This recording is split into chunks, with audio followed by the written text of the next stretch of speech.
ನಮಸ್ತೆ TV 24 news ವಾಹಿನಿಗೆ ಸ್ವಾಗತ. ಯಲಬುರ್ಗಾ ಪಟ್ಟಣದ ಬೀದಿ ಬದಿಯ ವ್ಯಾಪಾರಿಗಳಿಗೆ ಅನುಕೂಲ ಕಲ್ಪಿಸಿದ್ದು ಚರಂಡಿ ರಸ್ತೆಯ ಮೇಲೆ ಅನಧಿಕೃತ ಶೆಡ್ ಅಂಗಡಿಗಳನ್ನು ತೆರವುಗೊಳಿಸುವ ಕಾರ್ಯಾಚರಣೆ ಎಲ್ಲ ಅಂಗಡಿಕಾರರು ಸಹಕಾರದಿಂದ ತೆರವುಗೊಳಿಸುವ ಕಾರ್ಯ ಭರದಿಂದ ಸಾಗಿದೆ ಎಂದು ಪಟ್ಟಣ ಪಂಚಾಯಿತಿ ಮುಖ್ಯ ಅಧಿಕಾರಿ ನಾಗೇಶ್ ಹೇಳಿದ್ದಾರೆ.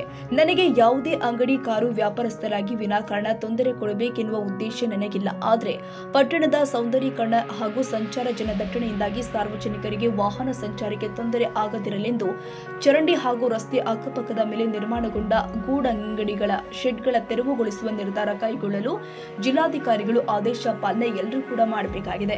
ಇದರಿಂದ ಅಂಗಡಿಕಾರರಿಗೆ ತೊಂದರೆ ಕೊಡಬೇಕೆನ್ನುವುದಲ್ಲ, ಪಟ್ಟಣದ ಜನತೆಯ ದೃಷ್ಟಿಯಿಂದಾಗಿ ಮಾಡಲಾಗಿದೆ ಎಂದಿದ್ದಾರೆ. ಪಟ್ಟಣದ ಬಸ್ ನಿಲ್ದಾಣದಿಂದ ಪ್ರವೀಣ್ ಚಿತ್ರ ಮಂದಿರದ ತನಕ ಟಿಪ್ಪು ಸುಲ್ತಾನ್ ಪುನೀತ್ ಸರ್ಕಲ್ ಚನ್ನಮ್ಮ ವೃತ್ತದಿಂದ ಮೂಧೋಳೆ ರಸ್ತೆ ಸೇರಿ ತಹಸೀಲ್ದಾರ್ ಕಚೇರಿವರೆಗೂ ಚರಂಡಿ ಮೇಲಿರುವ ಅನಧಿಕೃತ ಶೆಡ್ ಅಂಗಡಿಕಾರರು ಸಣ್ಣ ಪುಟ್ಟ ಕಟ್ಟಿಯನ್ನ ತೆರವು ಉಳಿಸುವ ಮೂಲಕ ಸಾರ್ವಜನಿಕ ಕಾರ್ಯಾಚರಣೆ ಹಿನ್ನೆಲೆ ಪಟ್ಟಣ ಪಂಚಾಯಿತಿ ಮುಖ್ಯ ಅಧಿಕಾರಿ ನಾಗೇಶ್ ಸ್ವತಂತ್ರದಲ್ಲಿ ನಿಂತು ಪೊಲೀಸ್ ಬಂದೋಬಸ್ತ್ನಲ್ಲಿ ಅನಧಿ ವಿವಿಧ ಭಾಗದಲ್ಲಿ ರಸ್ತೆಗಳು ಹಾಗೆ ಇದ್ದ ಅಂಗಡಿ ಮುಂಗಟ್ಟುಗಳು ತೆರವಿಗೆ ಎಲ್ಲ ಬೀದಿ ಬದಿ ವ್ಯಾಪಾರಸ್ಥರು ಹಲವಾರು ವಿವಿಧ ಅಂಗಡಿಕಾರರು ವರ್ತಕರು ಸಂಘದವರಿಗೆ ಮುಖ್ಯ ಅಧಿಕಾರಿಗಳು ಮನವೊಲಿಕೆಯನ್ನ ಸ್ವಯಂ ಪ್ರೇರಿತವಾಗಿ ಅಂಗಡಿಗಳ ಮುಂದಿರುವ ಶೆಡ್ ರಾವಿಗಳನ್ನ ತೆರವು ಮಾಡಿಕೊಳ್ಳುವ ಜೊತೆಗೆ ಬೆಳಿಗ್ಗೆಯಿಂದಲೇ ಸಂಜೆವರೆಗೆ ಕಾರ್ಯಾಚರಣೆ ಸಂಪೂರ್ಣ ಸಹಕರಿಸಿದ್ರು. ಅತಿಕ್ರಮಣ ಮಾಡಿಕೊಂಡು ಚರಂಡಿಯಲ್ಲಿ ತುಂಬಿಕೊಂಡು ತ್ಯಾಜ್ಯವನ್ನ ಜೆಸಿಬಿ ಮೂಲಕ ವಿಲೇವಾರಿ ಮಾಡಲಾಗಿದೆ. ಇನ್ನು ಪಟ್ಟಣ ಸೂಕ್ಷ್ಮ ಆಯಾಕಟ್ಟಿನ ಸ್ಥಳದಲ್ಲಿ ಸಿಸಿ ಕ್ಯಾಮೆರಾ ಅಳವಡಿಸಲಾಗುತ್ತೆ. ನಿರ್ಮಾಣ ಹಂತದಲ್ಲಿ ಇರುವ ನೂತನ ಮಾರುಕಟ್ಟೆಯಲ್ಲಿ ಬೀದಿ ಬದಿ ವ್ಯಾಪಾರಸ್ಥರಿಗೆ ಅನುಕೂಲ ಮಾಡಿಕೊಡಲಾಗುತ್ತೆ. ಎಲ್ಲರೂ ಸಹಕಾರ ಕೊಡಬೇಕು ಎಂದಿದ್ದಾರೆ.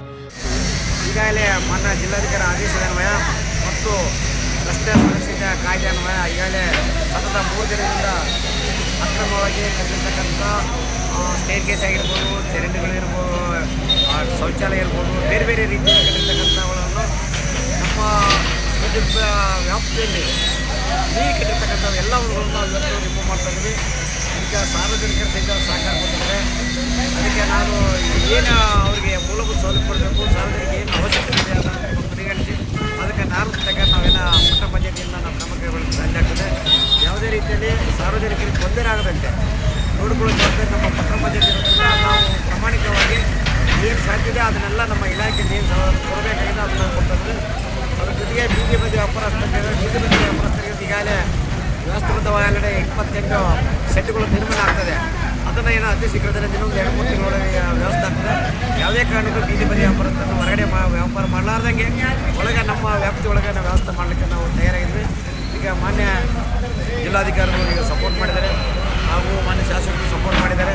ಇಡೀ ಮತ್ತು ಆಡಳಿತ ಮಂಡಳಿಗಳು ಸಂಪೂರ್ಣ ಸಪೋರ್ಟ್ ಮಾಡಿರೋದ್ರಿಂದ ಇದನ್ನು ಸಂಪೂರ್ಣವಾಗಿ ನಾವು ವ್ಯವಸ್ಥೆ ಮಾಡ್ತೀವಿ ಅಂತ ನಾನು ಈ ಸಂದರ್ಭದಲ್ಲಿ ಹೇಳಿದ್ದೇನೆ. ಪಿಎಸ್ಐ ಪ್ರತಾಪ್ ನೇತೃತ್ವದಲ್ಲಿ ಸೂಕ್ತ ಪೊಲೀಸ್ ಬಂದೋಬಸ್ತ್ ಜೊತೆಗೆ 26ಕ್ಕೂ ಹೆಚ್ಚು ಪೌರ ಕಾರ್ಮಿಕರು 2 ಜೆಸಿಬಿ ಟ್ರ್ಯಾಕ್ಟರ್ಗಳು ಉಪಸ್ಥಿತರಿದ್ವು. ದೊಡ್ಡ ಬಸಪ್ಪ ಹಕಾರಿ, ಕೊಪ್ಪಳ, ಟಿವಿ 24 ನ್ಯೂಸ್. ಕನ್ನಡಿಗರ ಮೆಚ್ಚಿನ ನಿಮ್ಮ ಟಿವಿ 24 ಕನ್ನಡ ನ್ಯೂಸ್ ವಾಹಿನಿ ಇದೀಗ ಟಿವಿಯಲ್ಲಿ ಲಭ್ಯ. ಕರ್ನಾಟಕ ಮತ್ತು ದೇಶ ವಿದೇಶದ 360 ಡಿಗ್ರಿ ಸುದ್ದಿ ಹಾಗೂ ಉತ್ತರ ಕರ್ನಾಟಕ, ಬೆಳಗಾವಿ, ಬಾಗಲಕೋಟೆ, ಧಾರವಾಡ, ಹಾವೇರಿ, ಗದಗ, ಬಿಜಾಪುರ ಜಿಲ್ಲೆಯ ಕ್ಷಣ ಕ್ಷಣದ ವಿವರವನ್ನ ಪಡೆಯುವುದಕ್ಕೆ ಟಿವಿ 24 ಕನ್ನಡ ನ್ಯೂಸ್ ವಾಹಿನಿಯನ್ನ ಲೈಕ್ ಮಾಡಿ, ವಿಡಿಯೋಗಳನ್ನ ಶೇರ್ ಮಾಡಿ, ಕಮೆಂಟ್ ಮಾಡುವ ಮೂಲಕ ನಮ್ಮ ವಾಹಿನಿಗೆ ಸಹಕಾರ ನೀಡಿ ಮತ್ತು ಚಾನೆಲ್ ಅನ್ನ ಸಬ್ಸ್ಕ್ರೈಬ್ ಮಾಡಿ. Thank you.